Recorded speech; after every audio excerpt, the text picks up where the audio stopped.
Hey guys, welcome back.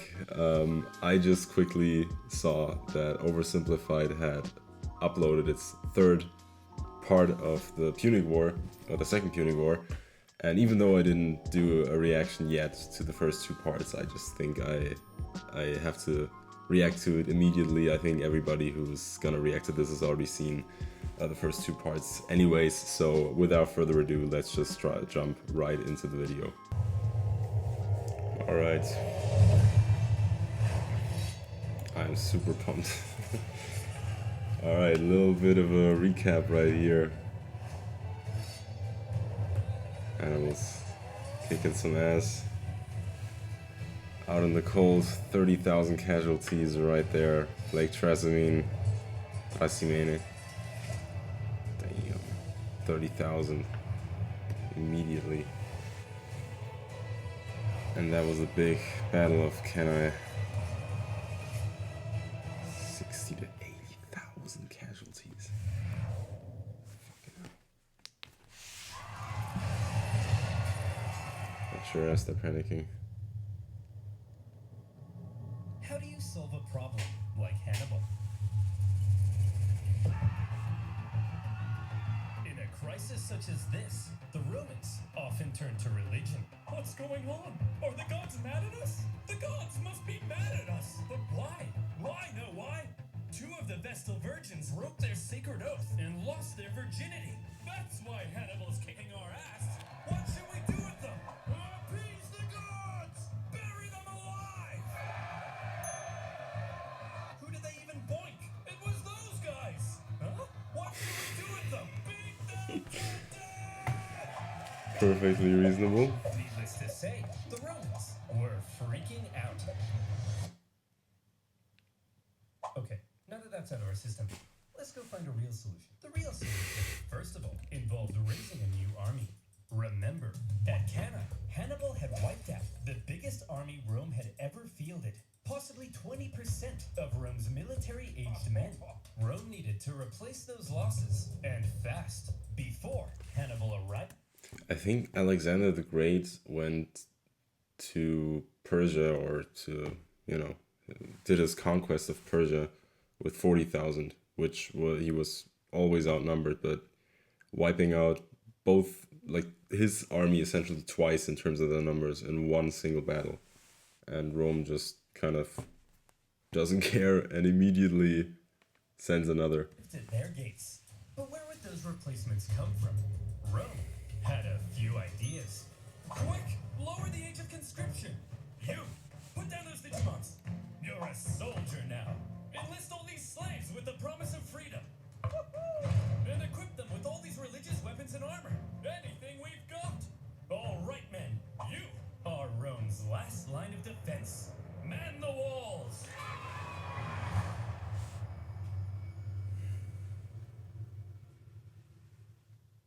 After the earth-shattering defeat at Cannae, the Romans expected Hannibal to arrive at their gates any day now. In Hannibal's camp, the mood was triumphant.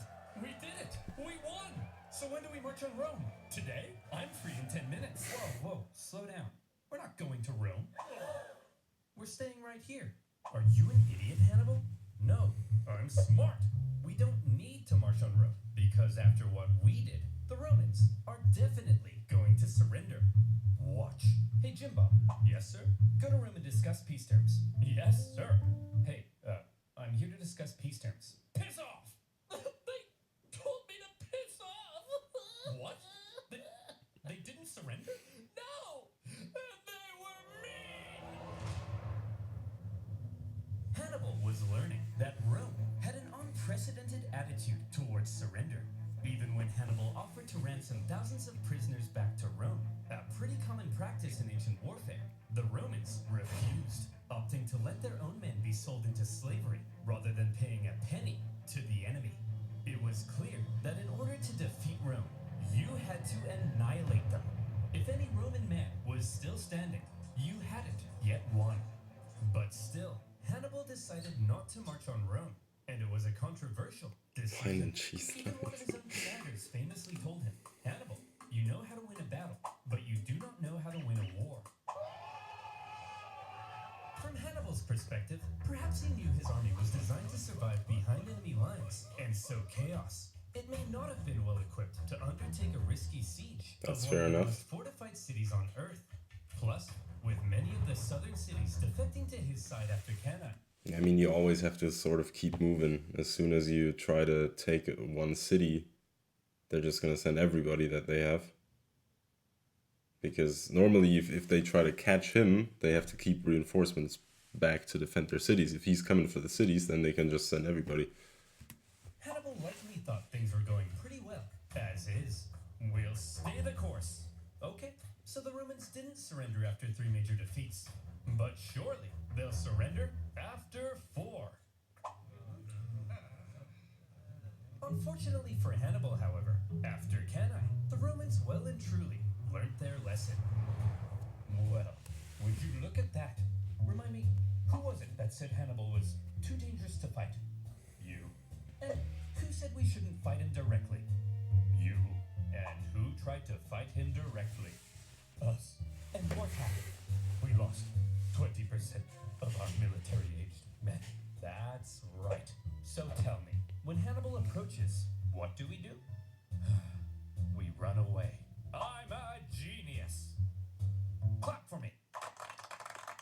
After Cannae, Fabius Maximus kind of became the unofficial leader of Rome. Even if others were elected consul, his influence was unparalleled, and Rome quickly reverted to the Fabian strategy of avoiding Hannibal. They knew they couldn't defeat him, so instead, they hoped they could at least contain him. They raised an impressively large number of men, partly by enlisting teenagers, slaves, and criminals. And rather than trying to fight Hannibal, they instead turned their attention towards those treacherous southern cities that had switched sides. Thanks for joining the winning team, guys. Here's the deal. All you have to do is provide me some troops and defend your own city, since I'll be too busy to defend it for you. Now, I'm going to briefly turn around, look this way, and when I look back, you better not be being massacred by the Romans. The Romans spread out their newly formed legions and began attacking the southern cities here, there, everywhere. The southern cities expected to have Hannibal's protection, and Hannibal was inundated with requests for help. He was forced to run around southern Italy, trying to encourage defection while rescuing his own allies. But when Now he has to react to the Romans again.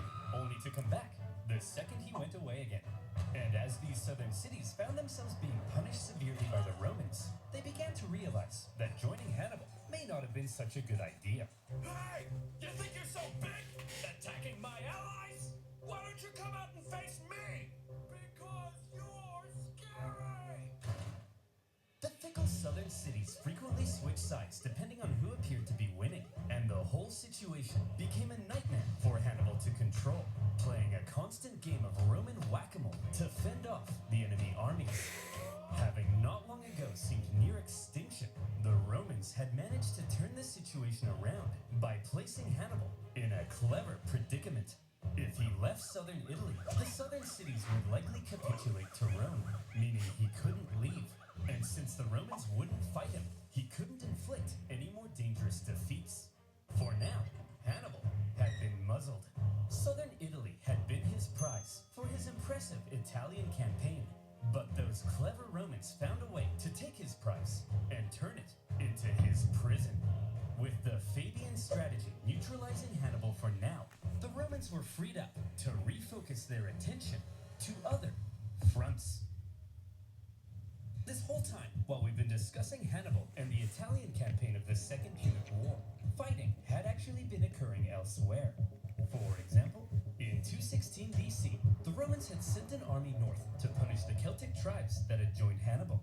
However, as the Romans entered the Latana forest, little did they know those clever Celts had set up a trap. The Celts dropped trees on them, decimating the Romans, and they even took the commander's head to use as a religious sippy cup.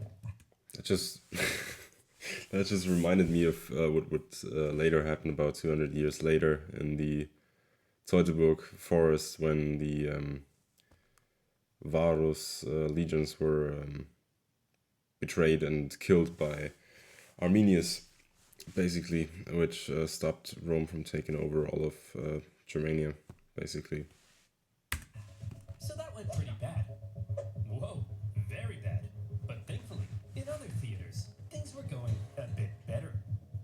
example, let's look at Sicily. After Cannae, internal chaos in Syracuse caused this longtime Roman ally to switch sides, because being a winner is more fun. The Carthaginians also landed troops, hoping to retake their lost island, while Roman proconsul Claudius Marcellus moved in to besiege Syracuse. The siege was a brutal slug for the Romans, largely due to the presence of one famous scientist and mathematician, Archimedes. He lived in Syracuse at the time, and he invented a variety of clever contraptions to defend the city. There was a giant claw that could grab and destroy Roman ships, and purportedly even a big mirror that could magically ignite them. The Carthaginian forces on the island attempted to come to Syracuse's rescue, but luckily for the Romans, they all got diarrhea and then died. Finally, in the city itself, the day of the big annual religious festival, Come and on, the man. Syracusans said, "Well, fellas, we've been holding off the Romans for over a year now. I think we've earned ourselves a little party." So dry, man. Sir, we're still under a massive siege. Are you sure? They'll probably take advantage of it. Well, Carl, I'm taking advantage of the open bar. Sir, they've got battering rams. Well, Carl, I'm ramming these hors d'oeuvres into my mouth. Nice. Sir, they'll tear down our walls. Well, Carl, I'm tearing it up on the dance floor. Sir, they're literally at the gates. Well, Carl, I'm literally at the cheese platter. Marcellus took advantage of the drunken festivities, stormed the city, and plundering ensued. In the chaos, Marcellus ordered Archimedes be captured alive. Some sources say Roman troops entered Archimedes' home, and they were like, "Hey man, are you the math guy? Go away, I'm drawing circles." He's like, "Just need to know if you're the nerd." "Come on bro, get out of here, you're messing up my circles." "Now is not a good time to draw circles. It's always a good time for circles. I love circles." Either stop drawing the circles or I kill you. I choose the circles. Come on, man. Not securing Archimedes. By Let him draw 210 circles, BC, bro. The Romans Come on. did secure Sicily and also put down a Carthage-supported rebellion on nearby Sardinia. 2 Roman successes, and there were more to Nice. come. After Cannae, King Philip V of Macedon saw an opportunity. He was concerned with recent Roman expansion into Illyria, and so, when he saw Hannibal annihilating the Romans in Italy, he said, "Oh my gosh, hey! Oh my gosh, you're so cool! Let's form an alliance and annihilate the Romans together!" Sure. Yes! Hannibal hoped to secure Philip's help in fighting Rome, but a Roman army was sent to the region, stirred up Philip's other Greek opponents, and essentially kept Philip bogged down in Greece for the entire duration of the war. Another kind of Roman success. But the main front Rome was hoping to push Carthage back in was Spain. The riches of Spain made it one of Carthage's most valuable possessions, and the Romans were eager to weaken it. Remember way back at the start of the war, the consul Scipio was supposed to go to Spain, but ended up rushing back to Italy when he realized Hannibal was crossing the Alps. He then faced Hannibal at Tacitus and had to be rescued by his son. Well, after he recovered from his wounds, he proceeded with the original plan and joined his brother in Spain. There, the 2 Scipio brothers fought a successful campaign against Hannibal's brother, Hasdrubal. Over the next few years, they won a number of key victories, even taking Saguntum, the city that had kick-started this entire war.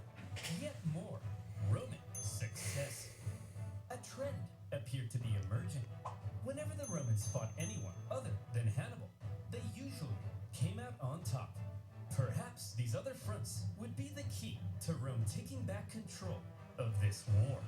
Perhaps it was time for Rome to return to their old ways of being the aggressive go-getters. And perhaps it would help if Rome had a Hannibal of their own.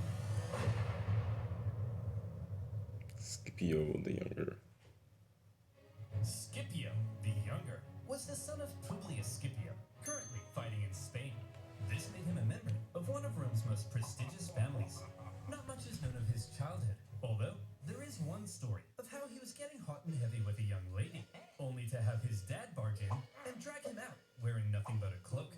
This story was written by a Roman poet to make Scipio look bad, but by modern standards has ended up making him look pretty rad. My guess is if Rome had a high school football team, Scipio would the Second Punic War broke out, he was at the Battle of Ticinus, where he famously rescued his father, and he was one of the survivors of the Battle of Cannae, after which he threatened to cut down any man who dared abandon Rome. He was a natural leader, and up to his ears in spunk, and therefore he rose through the Roman ranks shockingly fast. We need a new military tribune, but Hannibal has killed so many men, we're running out of options. Put me in, coach. Scipio, you're only 20. You can't be a tribune. Come on, coach. Put me in. Well, you do have a lot of spunk. All right, you're hired. We need to elect a new Edom. Who do we have left? Put me in, coach. Scipio, you don't meet the minimum age requirement. I got this, coach. I got this. Well, okay then. You're in. Ugh, my room's a mess. I gotta cook dinner. Oh, and would you look at that? My fly's down. Life sucks. Put me in, coach. Wow, you're so spunky. When Scipio was 25, however, he received some bad news.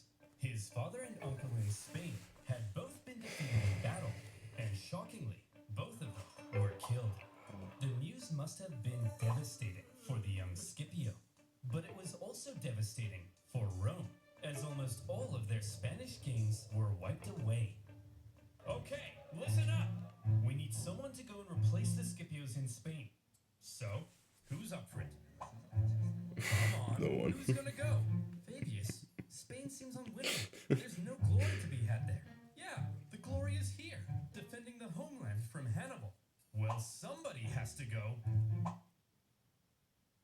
I said, well, somebody has to go. Put me in, coach. Yeah. Scipio was eager to be the one to go and replace his father and uncle in Spain. However, there was concern amongst the older senators.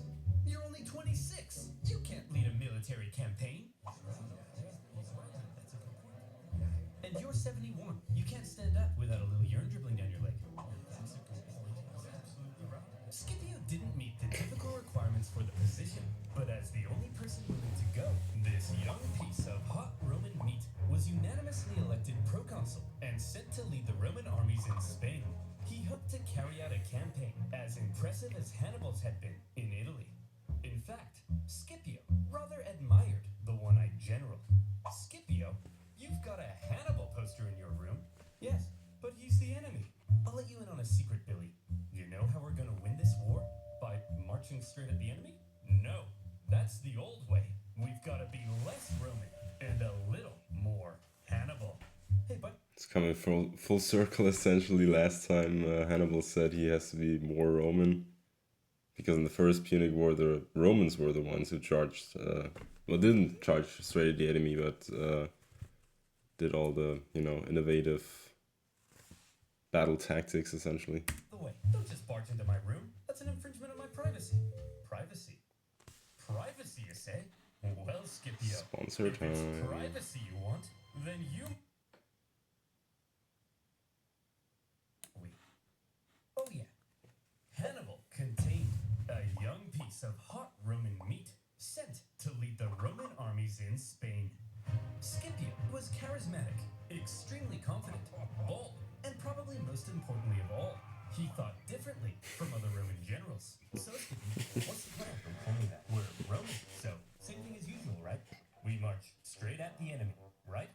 Get this, Billy. No, we don't. Scipio was a real outside-the-box thinker. There were three main Carthaginian armies in Spain, two led by Hannibal's brothers, Hasdrubal and Mago, and another led by Hasdrubal Gisco.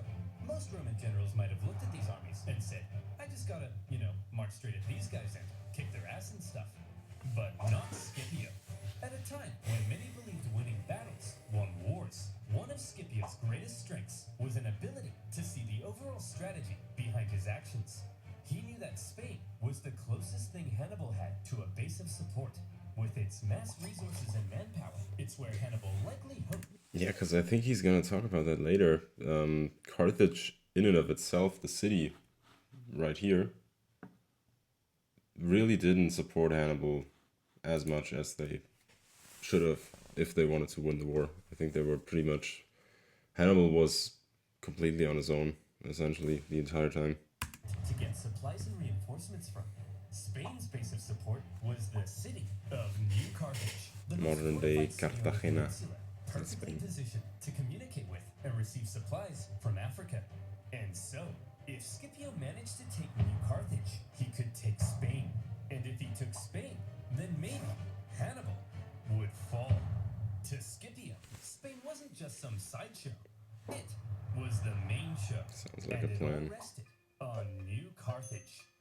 But a surprise attack on Carthage's capital city in Spain? It was a ridiculous idea.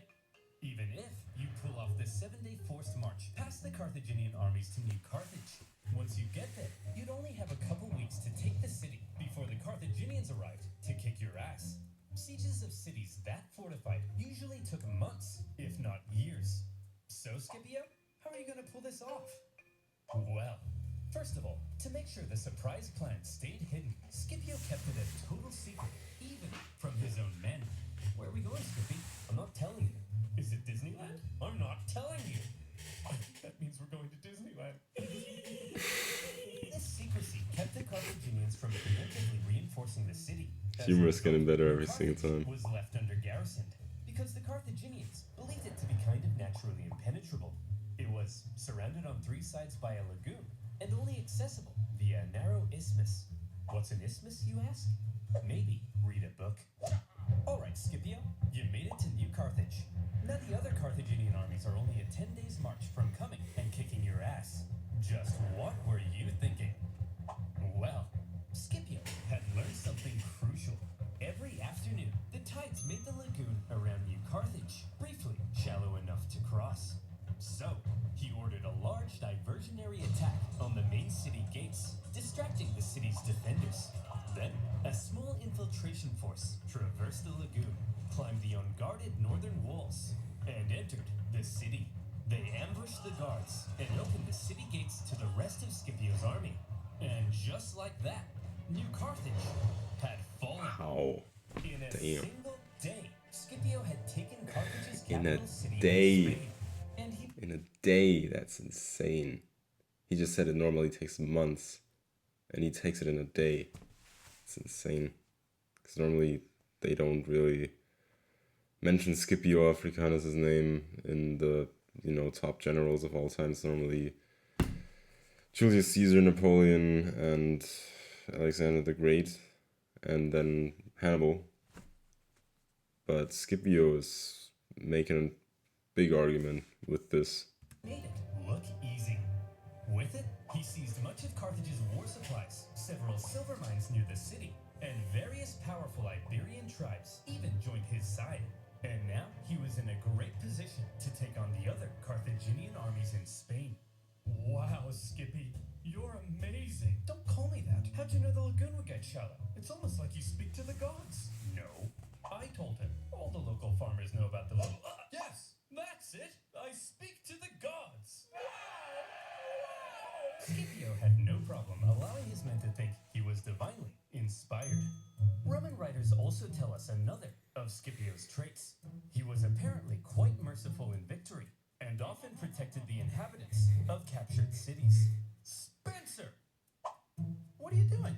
Well, I was just about to murder this family. Great name for a Back, Roman Spencer. soldier. No!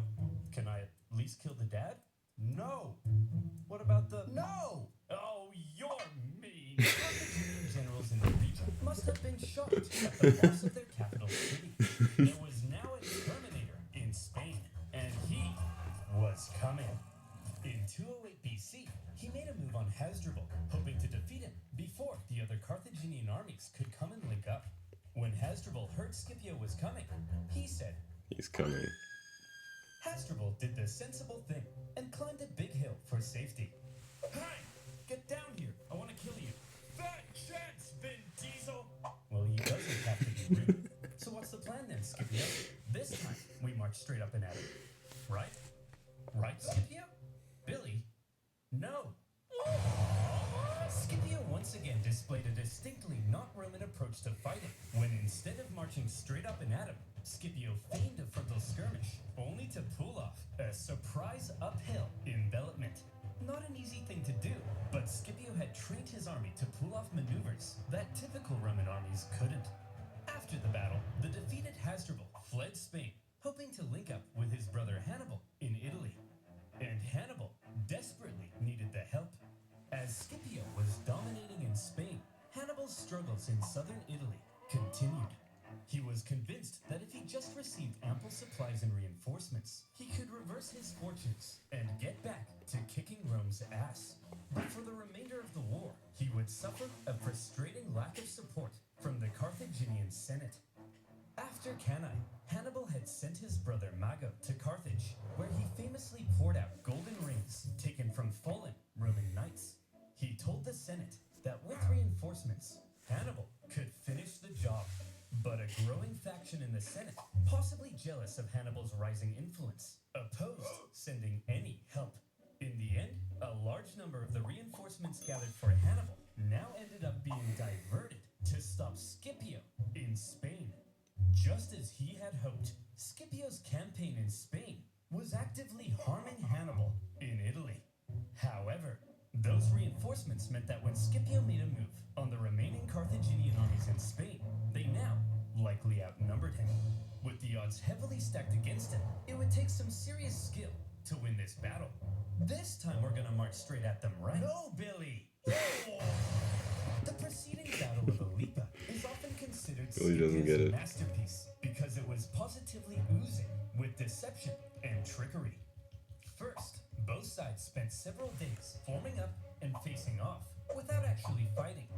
On each day, Scipio placed his strongest Roman legions in the center with his weaker Iberian allies on the sides. Seeing this, the Carthaginians were like, "This guy's an idiot. We've seen his plan. His strongest troops are going to be in the center, so let's form all of our battle plans based on this information. I'm sure he won't change anything at the last minute." Then, when the day of battle came, Scipio woke up the Carthaginians with an early morning attack, causing them to rush out of camp without breakfast.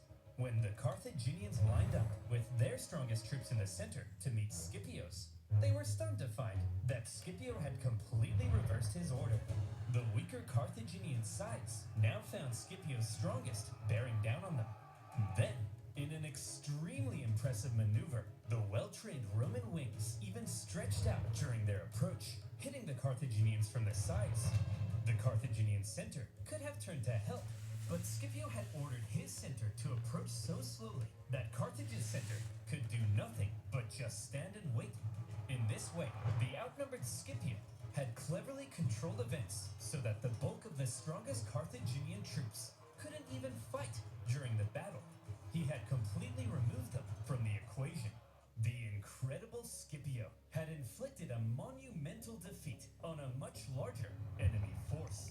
And the battle of Bro, Alipa was the 50,000. final nail in the coffin for Carthaginian Spain. Yet more tribes. I mean, Rome has more soldiers than Carthage.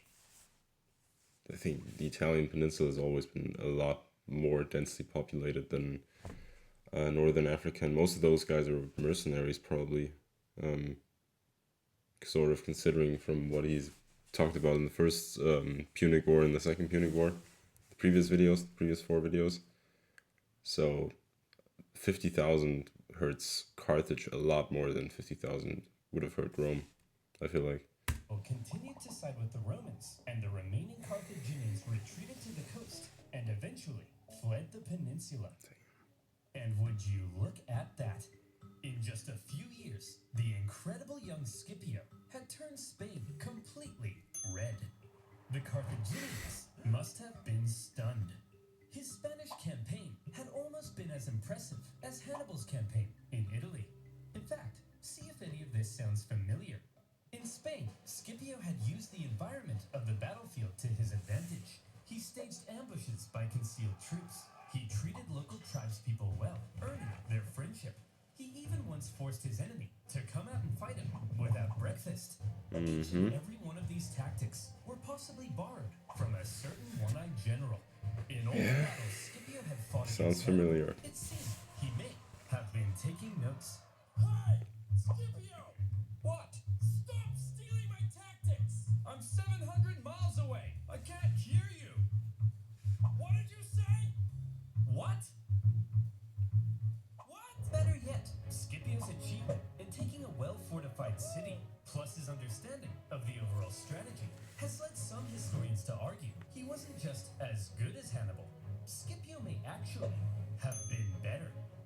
this young man, who many in Rome had doubted, had just shut those silly billies right the flip up.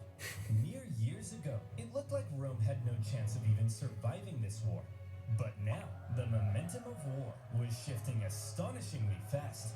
And for Hannibal in Italy, It's crazy because Hannibal, I don't know if he could have just marched on Rome, if a siege would have been in the realm of possibility, but it's at this point it's pretty much done for him. I don't think he's gonna be able to turn this around.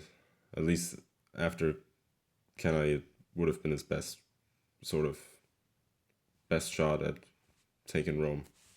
things continued to head south. Before Scipio had even gone to Spain, the Romans had placed Capua, Hannibal's largest city in Italy, under a dangerous siege. And in order to rescue it, Hannibal needed to take drastic action. Fast. Man, everything's falling apart. Fine, I'll do it. Do what? Yeah, you've convinced me. I'll march on Rome.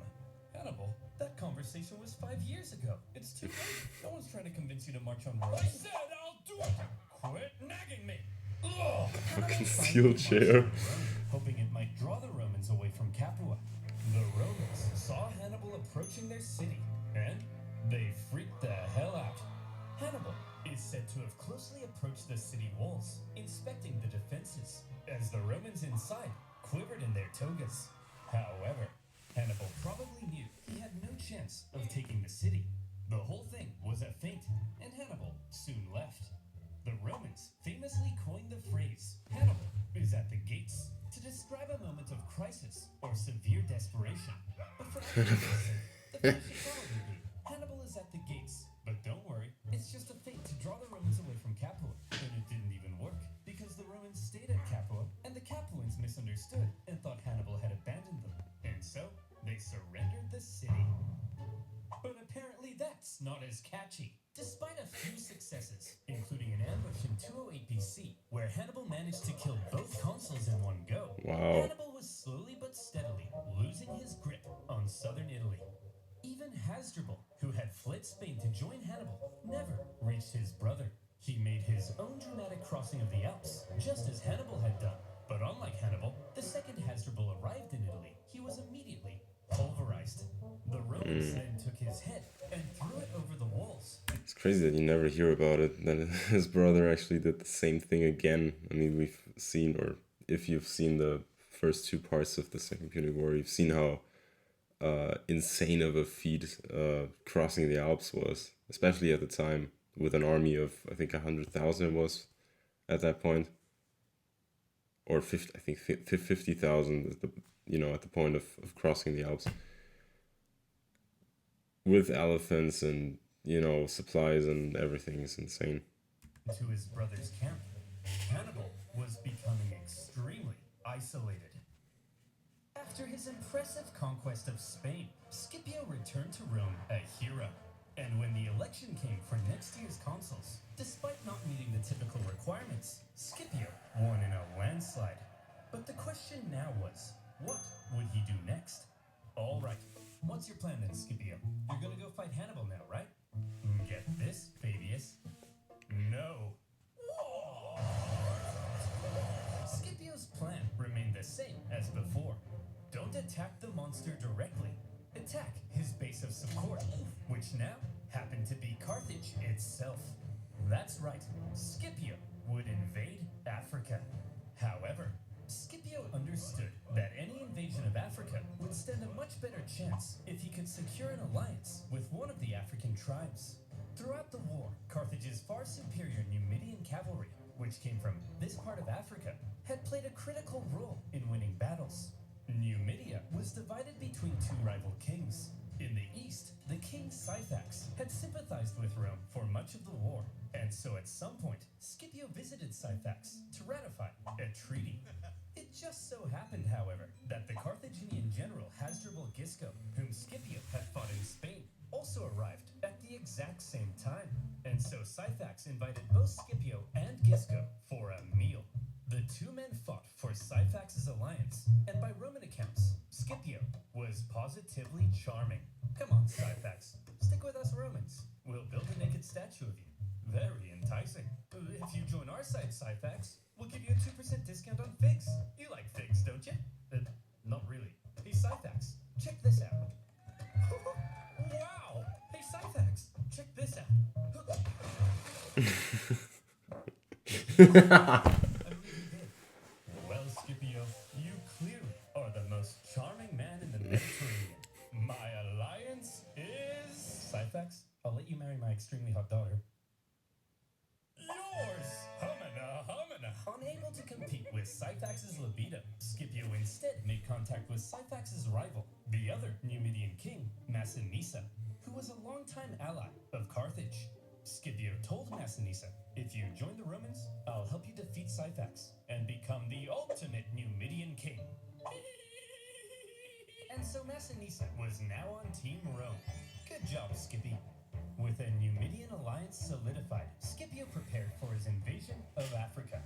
He raised a volunteer force that included many of the disgraced survivors from Cannae, and he set sail. Well, Terry, any news from Italy? Has Hannibal won the war yet? Who on earth? It's Johnny. The Roman landing sent a clear message to the Carthaginians. You don't invade us. No, we invade you.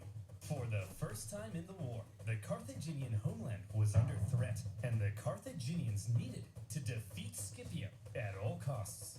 They gathered a huge army led by Hasdrubal Gisco with allied Numidians led by Syphax, and they ordered them to get Scipio the hell off their continent.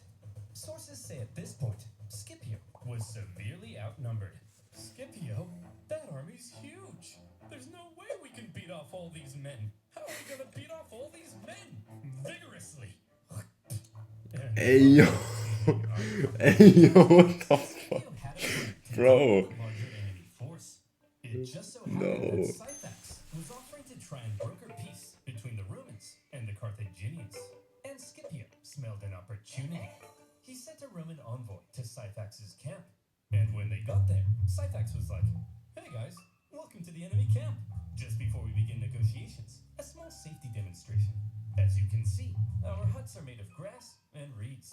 Very flammable. If there was even a single spark, this whole place would become a raging inferno, and all my men would burn alive.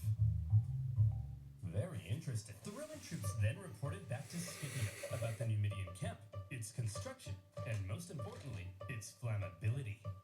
Then, the following night, as the sun was setting over the beautiful African plains, and the Carthaginians got all comfy in their beds, they began to gently dream of Carthaginian figs and child sacrifice. Good night, Carthaginians. Good night, Syphax and Gisco. Good evening, Scipio. Same thing as before, just with Hannibal. Approached the Numidian camp. As the Numidians lay in their beds, Scipio executed his plan. The camp erupted into flames. With the flammable wooden huts, the fires spread terrifyingly fast. Men were burned in their beds. Those who awoke in a panic, believing the fire to have been some kind of terrible accident, rushed to the exits without their weapons and armor. Yeah, Those who saw then the they fire get from the massacred by the Carthaginian Romans. camp also rushed out unarmed. And when they got there he was, Scipio, the Romans, and their steel.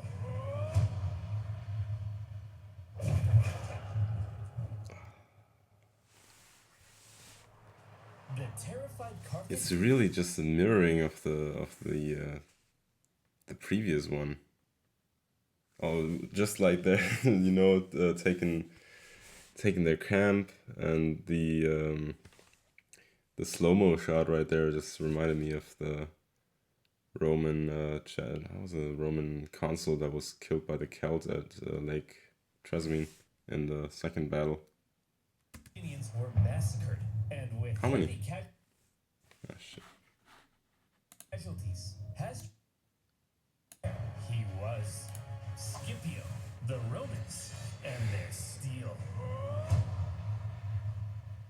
Sick shot, damn. the terrified Carthaginians were massacred, and with heavy casualties, Hasdrubal and Syphax I fled didn't say a the number. scene of the disaster. Scipio followed this incredible success with another victory against the pair at the Battle of the Great Plains. After that, Massinissa chased his rival Syphax into his kingdom, where Syphax was captured. Massinissa was now the ultimate Numidian king. He entered Syphax's capital city. He seized Syphax's palace. He even married Syphax's wife. And when Scipio got mad at him for marrying a Carthaginian girl, he then poisoned his wife. Boys will Bro, be what boys. Having defeated the Carthaginians in Africa, almost Fuck, man. nothing now stood between Scipio and Carthage. And the Carthaginians were freaking out. What do we do? What do we do? There's only one thing left to do. Recall him. Well, Hannibal, you've been here in Italy for 16 years. This is practically your home. You're basically Italian. Yes, Gerald. And I've had such a lovely time. Gerald. I ate spaghetti, and then this with my hands. I've committed my whole life to this campaign. And once Rome has fallen, it'll all have been worth it. Hannibal, you have to return to Carthage. Your Italian campaign has been for nothing. Your whole life has been a waste. No! Imagine being Hannibal in this moment. You left Carthage when you were 9. You probably barely even recognize your own homeland. The kingdom he had built in Spain with his father, gone. And now his Italian campaign, his vengeance. Was it really all for nothing? But that was Kind of tragic, actually. Carthage was under threat, and Hannibal had to protect his home city. As he left Italy, in Rome, there was celebration, but also some trepidation. Now, Scipio would have to face Hannibal in Africa, where Hannibal would have home advantage. While Hannibal Does he was on though? his way, Does he the though? Like, Carthaginians- he hasn't been there for, I don't know how many years, since he's been 9 years old. So I don't know if he has home advantage. Maybe his troops. But realistically, what does he remember from when he was 9? for time and approached Scipio for peace talks. Hey, look, we never meant to start an all-out 2-decade-long war, but we did. No, that was Hannibal. He's to blame for all of this. Well, all right then. Sign this peace treaty. Okay. Let me just get my signature right on there. He's here. Yes. Oh, look who's here, you bald prick. You're so dead now, Skippy. Don't go in there! After Carthage proposed peace, only to then go back on it, the normally merciful Scipio was enraged. Oh, yeah. He began refusing to accept town surrender, and instead began burning everything to the ground, selling everyone into slavery. Hannibal Classic Roman. is burning our towns. Go stop him. Guys, he's obviously trying to lure me out there to fight on those flat plains, where his Numidian cavalry will give him the advantage. It's a trick. Well, it's working. Go and fight him. It's obviously a trap, and we're falling for it. Go and fight him. The exact same thing as last time. In the Western Plains. Fucking And hell. here came Scipio's final test. Finally, the teacher would face the student, the 2 greatest generals of all time, in one last, decisive battle. Would Hannibal's genius still shine through? Or would Scipio prove that he had surpassed the master? Before battle, the 2 great generals rode out from their camps and met in person for the first time. Seen a video about Hannibal, this. I'm a huge fan. I thought you'd have more hair, and I thought you'd have more eyes. Touché. They then had a conversation, which I'll paraphrase. Hannibal said, at the start of this war, I had great fortune in Italy. But look at me now, a sad old man who, like other sad old men, failed to conquer Rome. Your fortune can change rapidly, Scipio. You should consider negotiating a peace rather than risking it all in one last fight against me. Very eloquently put. Scipio then replied, Nuh-uh. Negotiate? Negotiate what? I took Spain. I'm about to burn your pathetic city to the ground. What could you offer me in negotiations? I already have it all! Seriously though, Hannibal, I am such a big fan. And so, it was settled. The 2 great generals would face off one last time in the epic Battle of Zama. Scipio gave his men, consisting of many survivors from Cannae, a pre-battle speech, telling them not only would they gain redemption, but they could become masters of the world.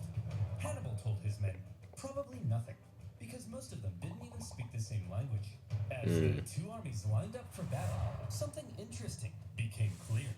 Hannibal had more infantry and hoped to use them to brute strength the Romans, but Scipio had the nimble Numidian cavalry. The exact other way around that it used to be for all the battles in Italy. It was always the Romans just charged at them with brute force, trying to outpower him, Hannibal, and Hannibal used Numidian cavalry. Now that they've taken Numidia, or Numidia has flipped to the Romans, it's completely the other way around. So Hannibal should probably know that he's screwed at that point. And hoped to pull off an envelopment. It was a complete role reversal of Cannae. Yeah. As the battle began, Hannibal made his first move. He sent his 80 war elephants to smash through and weaken the Roman infantry. Scipio had the perfect response. He had altered his formation to create passages between the Roman maniples. His light troops stepped aside at the right moment, revealing the gaps ahead of the charging elephants. Elephants, if given the choice between a suicide charge into spears or a nice clean escape, will probably choose the escape, and that's what happened. Some elephants were so frightened from the noise that they even turned and smashed back into the Carthaginian cavalry, which the Roman cavalry then engaged. Your move, Hannibal. Hannibal wasn't an idiot. He knew that he was fighting superior Numidian cavalry on open plains. So when his weaker cavalry ended up being routed from the battlefield, he probably wasn't surprised and hoped the Roman cavalry would be lured as far from the battlefield as possible, because his infantry needed time to do a clever little job. Hannibal had the numerical advantage, and he had positioned his army in 3 lines. The weaker troops were at the front, while his best men, the army that had been with him in Italy, were in the rear. As the Romans smashed into the weaker front lines, they managed to cut through them, but suffered losses and exhaustion in doing so. The same with Hannibal's second line, so that by the time the Romans reached Hannibal's superior third line, the two sides may have now been about equal in number. But the exhausted Romans had just fought an entire battle to get there, while the remaining Carthaginians were fresh and ready to go. Hannibal was still a genius.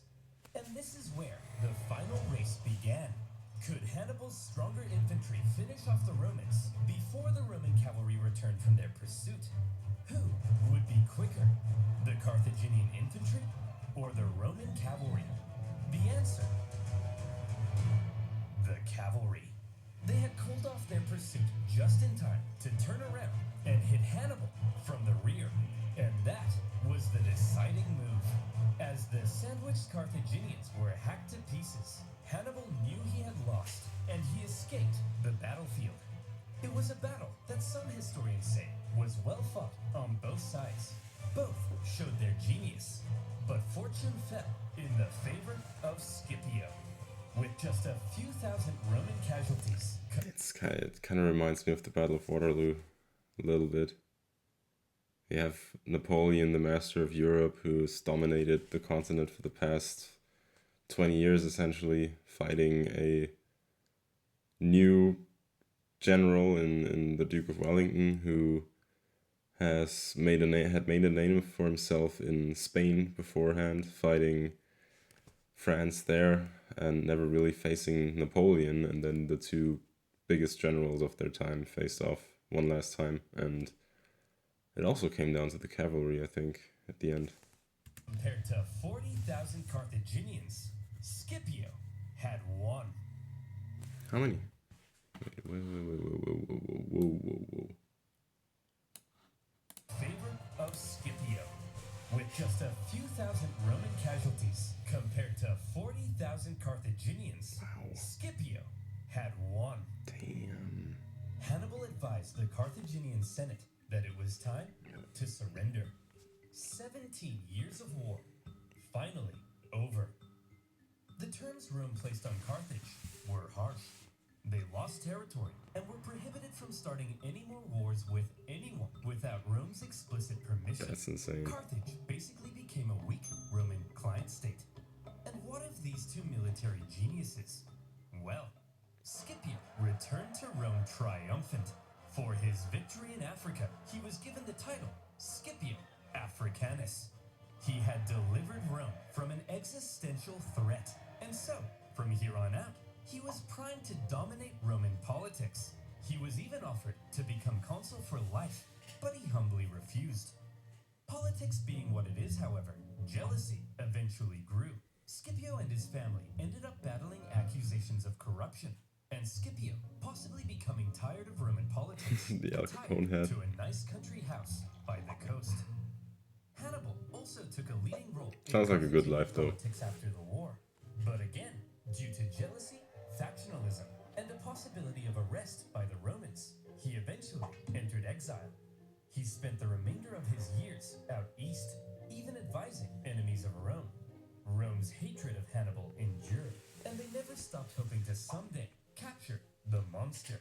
One story is told of how when a much older Hannibal was chilling in the city of Ephesus, a Roman delegation was sent to the city, and in that delegation was Scipio Africanus. The two men met for the second time, and they seemed to have gotten along quite well. Scipio asked Hannibal who he thought the three greatest generals of all time were. Hannibal placed Alexander the Great in number 1, Pyrrhus of Epirus in number 2, and in third place, himself. Scipio then asked, "And what if you had defeated me at Zama?" "Well, Scipio, then I would have been the greatest general of all time. Please, call me Skippy."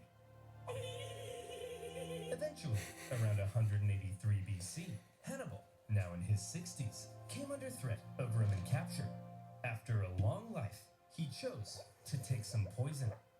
According to Livy, his last words, "Let us now relieve the Romans of the anxiety they have so long experienced, since they think it tries their patience too much to wait for an old man's death." Wow, Hannibal, what a dignified end. Right, No. there you have it. The second God's Punic sakes, War, man. finally done. It took 17 years to end the war, and on a personal note, making these videos has also taken 17 years off my life. Carthage began to recover from the war shockingly fast, however, and anxieties over. As they did also after the first one, right? Or at least as soon as Hamilcar and Hannibal went to Spain. So it kind of repeats itself. Carthage would remain in Rome. In particular, one senator would begin calling for one last crusade against Carthage to end the threat once and for all. He famously began to end all of his speeches with one singular phrase, one of the most famous phrases in Roman history. Death to Carthage.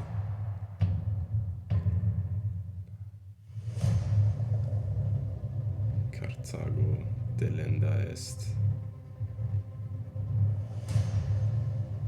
Yo, they're actually gonna... Wow, okay. They're gonna do a third one. I thought they were just gonna mention what happens in a like 5-minute epilogue in the end of the Second Punic War, because I don't think it took that long. Wow. Okay. So, thanks guys for watching. This has been Oversimplified's third part of the Second Punic War. I hope you enjoyed the video as much as I did. Definitely were some funny moments in there, and some interesting ones, of course. So yeah, subscribe, like, and all that stuff. Leave a comment if you want to let me know what you want me to watch next. So take care guys, and I'll see you next time. Bye.